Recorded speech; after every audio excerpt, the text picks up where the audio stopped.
ആഗ്രഹിക്കുന്നത്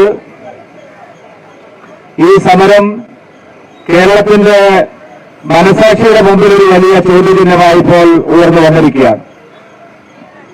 അതുകൊണ്ട് ഇതിൽ ഒരുപാട് രാഷ്ട്രീയം കാണേണ്ട ആവശ്യമുണ്ട് എന്ന് എനിക്ക് തോന്നുന്നില്ല.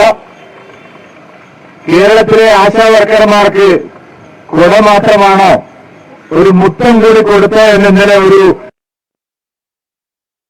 ഇത്രയും സംസ്കാരമില്ലാത്ത ഒരുത്തൻ ഇന്നലെ പ്രസംഗിക്കുകയുണ്ടായി. അവനോട് എനിക്ക് പറയാനുള്ളത്, കേരളത്തിൽ ആർക്കെങ്കിലും കേരള ജനത ഒറ്റക്കെട്ടായ ഒരു മുത്തം കൊടുക്കുന്നുണ്ടെങ്കിൽ അത് ഇവിടുത്തെ ആശാവർക്കർമാർക്ക് തന്നെ ആയിരിക്കണമെന്നുള്ളതാണ് എനിക്ക് പറയാനുള്ളത്.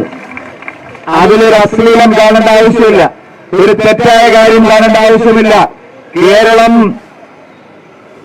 ആശുപത്രിയിൽ കിടന്നപ്പോൾ, വെന്റിലേറ്ററിൽ കിടന്നപ്പോൾ, ക്വാറന്റൈനിൽ കിടന്നപ്പോൾ, കേരളം ഒന്നടങ്കം ഒരു വലിയ മഹാമാരിയെ നേരിട്ടപ്പോൾ മുന്നിൽ നിന്ന് അതിനെ ചെറുത്ത് തോൽപ്പിച്ചവരിൽ ആദ്യം എടുത്തു പറയേണ്ട പേര് ആശാവർക്കർമാരുടേതാണ്.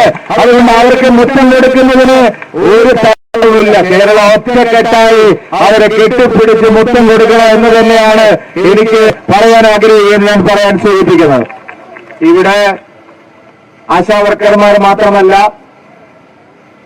അസംഘടിതരായിട്ടുള്ള പാവപ്പെട്ട തൊഴിൽ ചെയ്യുന്ന എല്ലാ മേഖലയിലും ഇത് തന്നെയാണ് സ്ഥിതി. അത് തൊഴിലുറപ്പ് തൊഴിലാളികളാവട്ടെ, അംഗൻവാടി ടീച്ചർമാരാകട്ടെ, ED പോസ്റ്റ്മാൻമാരാകട്ടെ, ആശാ വർക്കർമാരാകട്ടെ, കഴിഞ്ഞ 10 വർഷം മുമ്പ് അവർക്കുണ്ടായിരുന്ന ഓണർ എന്തായിരുന്നു, ഇപ്പോഴെന്താണ്? എല്ലാവരും പറയുന്നു കേന്ദ്രം കൊടുക്കാനുള്ളത് കൊണ്ടാണ് ഇവർ വലിയൊരു പ്രശ്നം വെച്ചുകൊണ്ടിരിക്കുന്നത്. കേന്ദ്രം കൊടുക്കുന്നതല്ലാതെ വേറെ എന്ത് കാശാണ് കേരളത്തിൽ ആരോഗ്യ രംഗത്ത് സംസ്ഥാന സർക്കാർ ചെലവഴിക്കുന്നത്?